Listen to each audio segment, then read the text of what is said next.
한 달 만에 멈춘 일상 회복. 코로나19 확산세가 심상치 않습니다.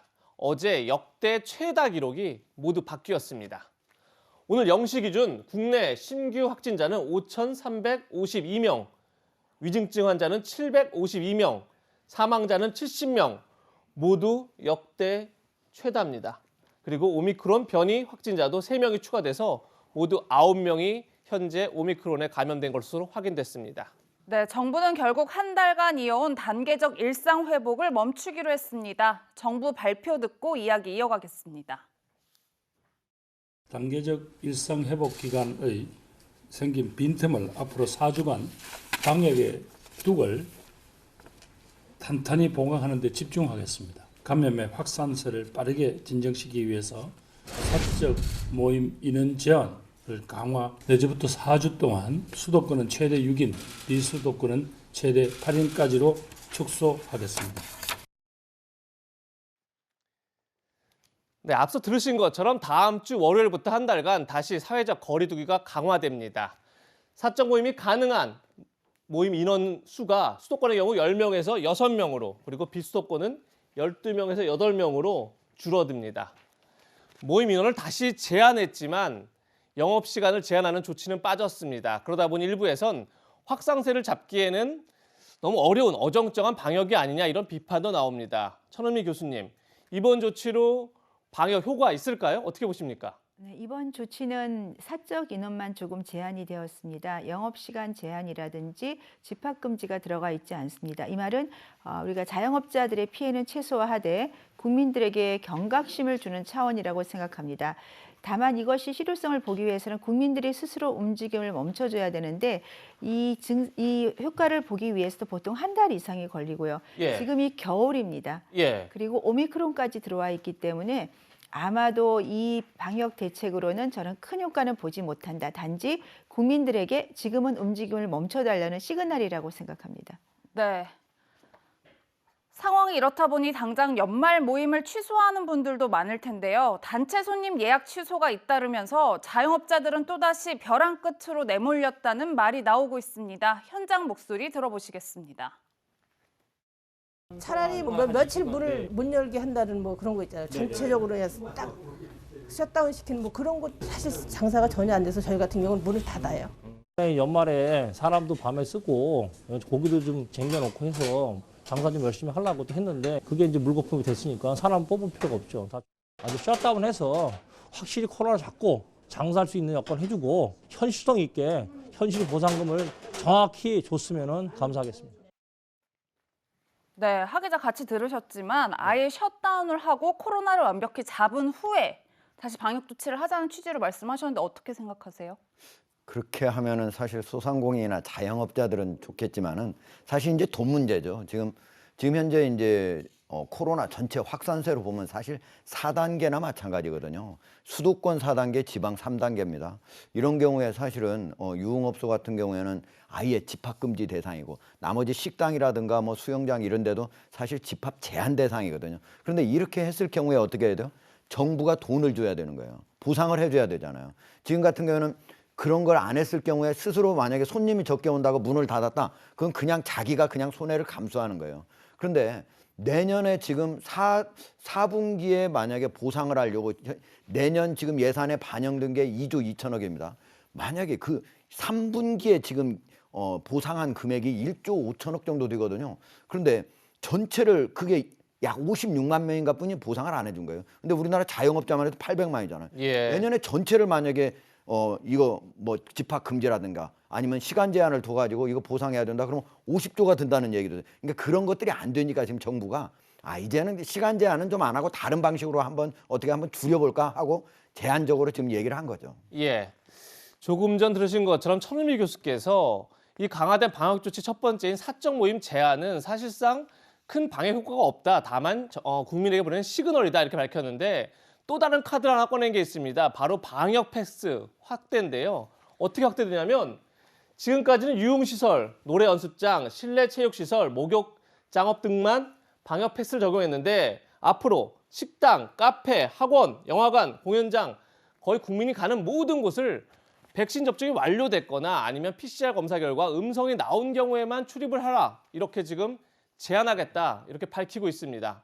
정혁진 변호사님, 그런데 궁금한 게 지금까지 정부는 백신을 맞으면 오히려 더 좋은 조건을 만들어주겠다 이렇게 했지 사실 백신을 맞지 않았다고 페널티를 주는 건 좀 잘못된 거 아니냐 이런 말들이 많았었는데 이렇게 방역 패스를 확대하면 결국은 백신을 맞지 않은 사람들은 오히려 페널티를 입는 거 아니냐, 불이익을 당하는 거 아니냐 이런 불만도 나올 것 같은데 어떻게 보십니까? 이게 법적으로 문제는 없는 건가요? 일단 제가 법을 찾아봤더니 감염병 예방법이 있단 말이에요.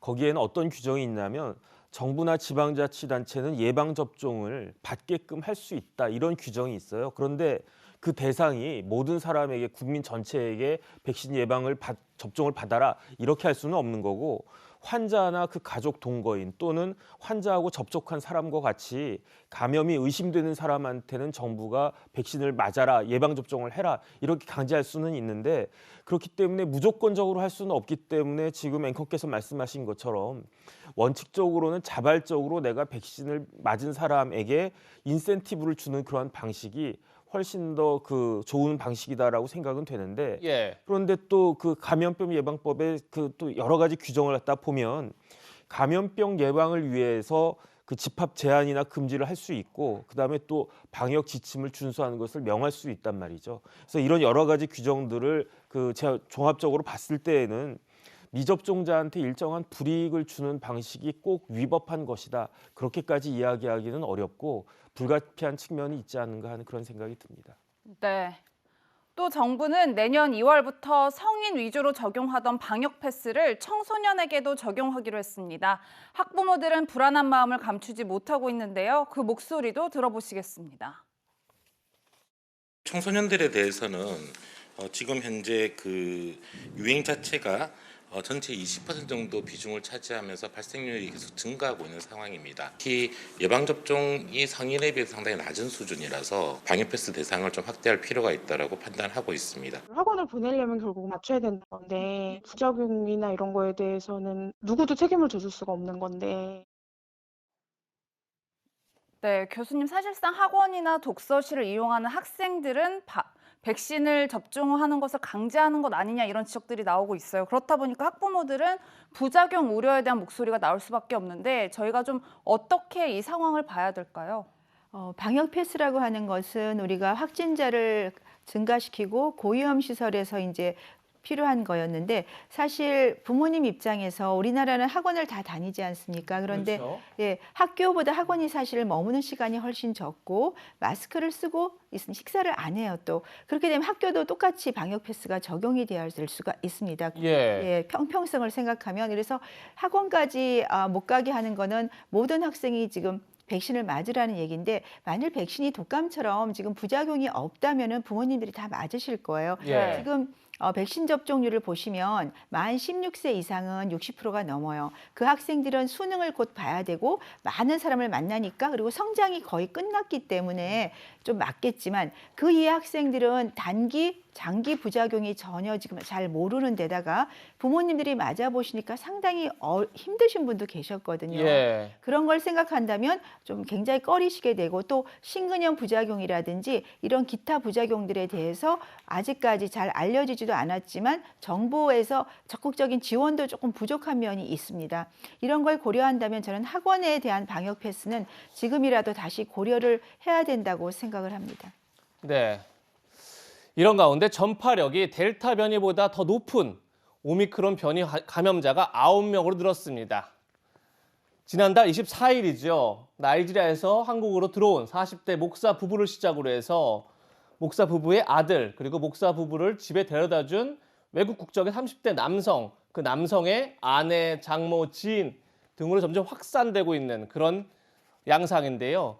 40대 부부는 입국 당시에 방역 택시를 탔다 이렇게 방역 당국에 말했습니다. 그러다 보니까 공항으로 마중 나온 30대 남성이 밀접 접촉자로 분리되지 않았는데요. 이 때문에 지역 사회로 감염이 현실화되는 것 아니냐 이런 지적이 나옵니다. 그런데 왜 40대 부부는 방역 당국의 질문에 사실대로 말하지 않았을까요? 저희가 직접 물어봤습니다.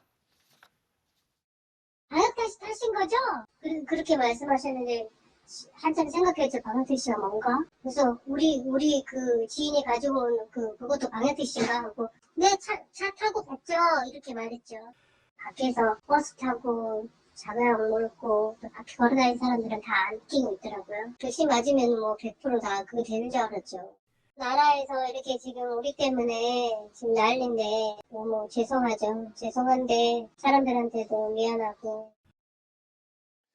천은미 교수님, 지금 얘기를 들어보면 방역 택시가 뭔지 잘 몰랐다. 그래서 어떻게 왔냐? 그래서 차 타고 갔다. 자기는 그렇게 말한 것뿐이다라고 얘기를 하는데 방역 당국이 너무 이렇게 확인을 소홀히 한 것 아닌가 이런 생각도 좀 드는데요. 어떻게 보십니까? 많은 분들이 방역 택시를 타야 되는지, 그리고 방역 택시가 뭔지 모르는 분이 저는 있다고 생각합니다. 예. 그러니까 질문을 조금 다르게 했었어야 돼요. 이동을 어떻게 하셨습니까? 물었으면 지인이 와서 나를 데리고 갔다든지 아니면 택시를 이용했다. 그랬으면 지인이 데리고 왔다는 얘기를 들었으면 분명히 그분이 밀접 접촉자에 포함이 됐을 겁니다. 예. 그러니까 물어보는 어휘에 따라서 조금 착각을 했을 수가 있고 또 그냥 참가보다 이렇게 착각을 했을 수도 있습니다. 물론 이분이 알면서 그랬을 가능성도 완전히 배제는 못하지만 우리가 어떤 역학조사를 할 때는 좀 이렇게 이해하기 쉽고 좀 그런 쪽으로 문의를 하는 것도 필요하다 생각합니다. 네, 교수님 오늘 국내 코로나19 상황도 만만치 않고 병상도 굉장히 가동률이 높은 상태에서 지금 오미크론 변이도 상황이 만만치 않단 말이에요. 근데 일각에서는 뭐 경증 감기 바이러스로 자리 잡을 수도 있다라는 평가도 있고 아니다, 굉장히 위험하다, 기존 변이보다 3배 정도 전염력이 높다라는 이야기도 있어서 저희가 어떻게 이 변이를 바라봐야 될지 좀 모르겠어요. 네, 말씀하신 게 다 맞습니다. 오미크론이 지금 확진자가 많지는 않지만 전 세계 이미 다 퍼져 있어서 전 세계 지역 감염으로 자리를 잡았습니다. 증상 자체가 주로 젊은 층에 나왔는데 피로감이라든지 뭐 인후통, 약간 우리나라는 후각 미각 상실자도 증상이 있었죠. 그렇기 때문에 이렇게 가볍게 정말 코로나19 감기처럼 지나간다면 우리가 내년엔 종식이 되겠다는 그 크리스마스 선물 같은 희망도 있지만 사실은 지금 말씀하신 대로 이 남아공에서 감염된 분들의 많은 분들이 연구를 보니까 재감염률이 2.39배가 나와요. 거의 3배 가까이 나온다는 거예요. 재감염률이 뭐죠? 우리가 코로나에 감염된 분들과 백신을 맞은 분들의 몸에 항체가 있죠. 예. 그 항체로 인해서 예방 효과를 나타내는데 이 오미크론은 그거를 다 무력화시키는 거죠. 예. 그러다 보니까 재감염 사례가 되면 젊은 층들은 가볍게 앓을 수가 있지만 결국은 이것이 고령자 기저질환자 쪽에 파급이 되면 굉장히 많은 중증자가 나오고 또 증상이 가볍다는 건 앓는 사람은 좋지만 증상이 가볍고 없기 때문에 타인에게 전염은 훨씬 빠르게 되는 거죠. 예. 그러면 전파력이 높다 보면 그중에 일부분은 분명히 중증자나 사망자가 늘고 국내의 오미크론도 이미 지역사회에 전파가 돼 있기 때문에 아마 확산 속도는 더 빨라질 거고 저는 정부에게 조금 부탁을 드리고 싶은 거는 지금 재택치료를 넓게 하실수록 아마 중증자와 사망자는 가파르게 올라갈 거고요. 집에서 대기 중에 산소 포화도 94%에서 이송을 하게 되면요. 그분은 이미 그냥 일반 병상에 입원할 뿐이 아니라 중환자실에 들어가는데 중환자도 초기의 중환자하고 너무 늦게 오신 중환자는 치사율이 상당히 다르고요. 예. 입원 기간은 더 길어지기 때문에 중환자 병상 가동률은 더 떨어지고 집에서 대기 중에 사망자는 더 늘어날 수가 있습니다. 지금의 이 해결을 하기 위해서는 생활치료시설을 확대해서 항체치료제를 조기 투여해서 좀 그 중증자를 감소시켜주고 일반 환자는 큰 컨벤션 같은 데라도 병상을 마련해서 대기 중인 환자를 빨리 입원을 시켜주셔야 지금의 중환자 발생과 사망자를 감소시킬 수 있다고 생각합니다. 네. 네. 다음 주 월요일부터 다시 거리 두기를 시작하는데 자영업자들의 고통이 길어지지 않도록 굵고 짧은 방역 조치가 이루어졌으면 좋겠습니다. 천은미 교수와는 여기서 인사 나누겠습니다. 고맙습니다. 감사합니다. 감사합니다.